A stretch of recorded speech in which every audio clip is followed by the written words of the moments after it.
In this module, we're going to continue taking a look at XGen. This time we're specifically going to focus on the tools that are going to allow us to create longer hair. So let's go ahead and jump right into it. So we're back here inside of Maya, and it's pretty much right where we left off in the last module.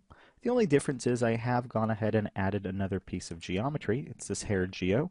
It's created exactly the same way we've created the beard geometry and the eyebrow geometry, and it's wrapped onto the surface the same way as well. As you can see, it will follow along with it there.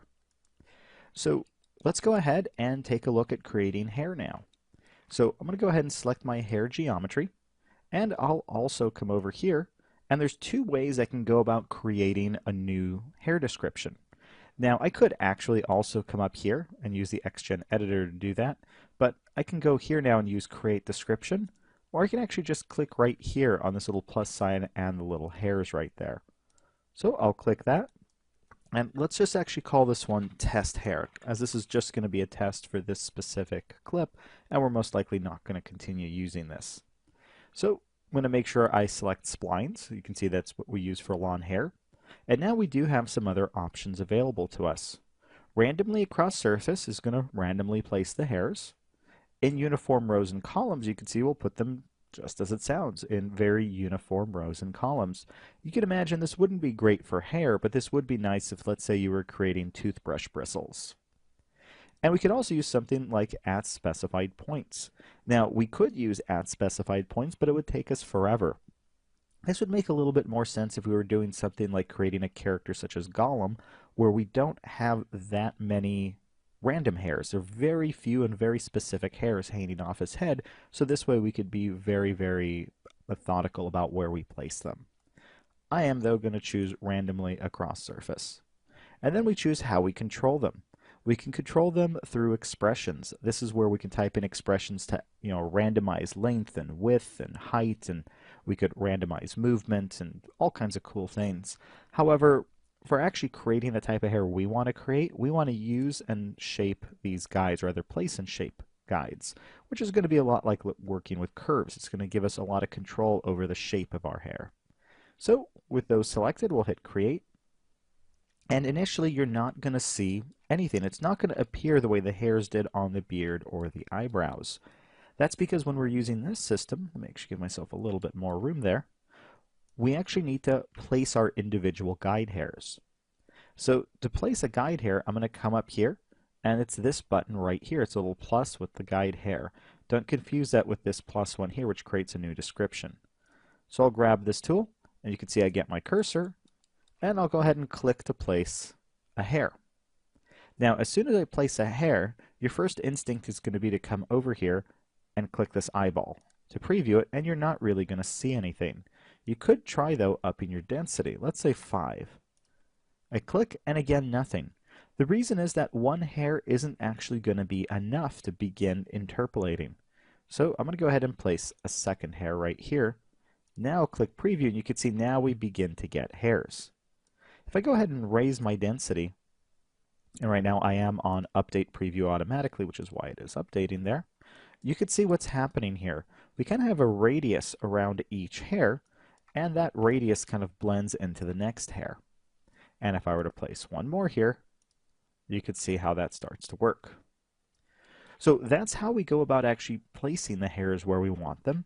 We will, of course, take a look at how we can be a little bit more specific about where they get cut off, and we're going to do that by painting density masks the same way we did in the previous module. But for right now, let's take a look at how we can actually work with these curves. So I'm going to go ahead and turn that off, and we'll turn off update preview automatically. And if you want to change the shape of these curves, while there are a lot of tools to do it, one of the most common things we're going to do is just right-click on a curve, select guide control points, and that's going to allow us to come in here and reshape out this hair.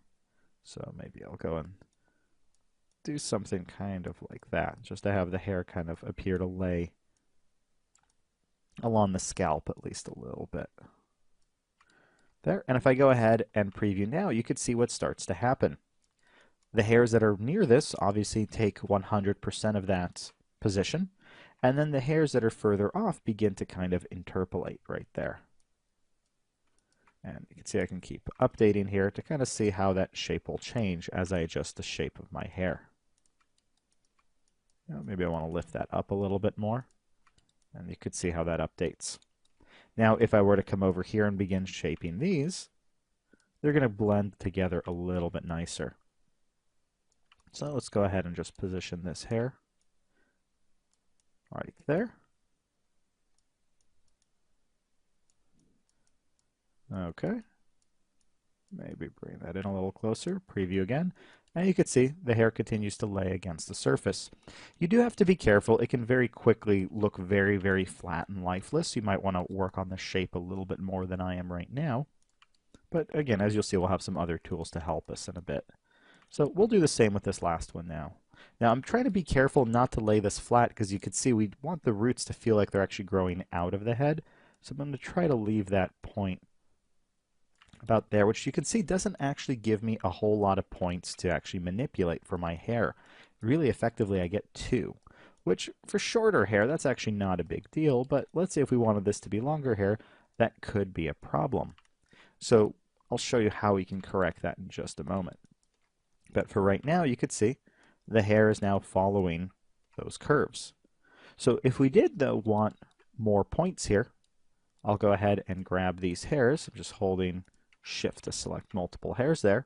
I'm going to scroll down a bit, and we'll cover all this stuff in a couple of the lessons coming up here. But we can come down to Rebuild. So I'll click Rebuild, and let's rebuild them maybe with 7 CVs each. There we go. Now I'll come over here, and you can see they all have a lot more points that we're going to be able to work with. So very, very easy to do. You could also normalize them. For example, let's say I have this one is very, very long, right? But you can see most of the points are bunched up here at the top. However, down here we have very, very little. If I were to grab this hair, I can go to Normalize, and if I select it now, you can see it's spaced out those points for me. It's removed a little bit of that shape I had, but you can see it's not too bad. And you can also see it's smart. It tries to keep the root connected into the head there, so it left this point up here. It didn't move it right there. So I might actually move this point up a little bit to smooth that transition. And there we go. Well, anyway, that's a quick look at just how we can get started. In the next clip, we'll start to get into a lot of these other options. We'll take a look at how we can flip the hairs to the other side, move these curves around, and a lot of other great things that are going to help us create really cool hairstyles really quickly. So, I'll see you all there.